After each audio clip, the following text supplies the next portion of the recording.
Hello everyone, welcome back to my channel. তো তোমাদের সবাইকে গুড মর্নিং। তো চলে আসলাম সকাল সকাল একটা ছোট্ট মিনি ব্লগ নিয়ে।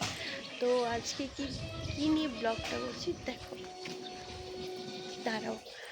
আসলে হচ্ছে আমাদের আমাদের না এই জায়গাটাতে, দাঁড়ান ব্যাক ক্যামেরা থেকে দেখা, আমাদের এই জায়গাটাতে না প্রচণ্ড জঙ্গল ছিল, যেই কারণে না আমাদের এই ছোট্ট গাছটাতে আম ধরেছিল, এটা দেখা যেত না।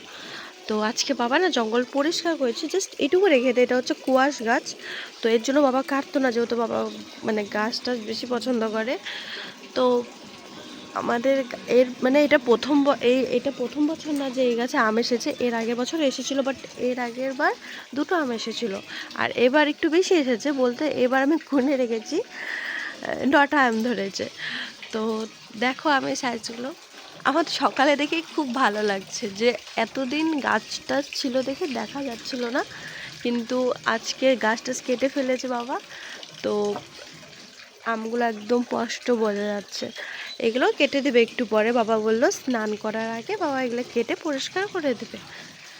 তো দেখো আমগুলো সব পাকা, মানে গাছ পাকাবে, তো এই কারণে রেখে দিয়েছে। তো টাটা, বাই বাই।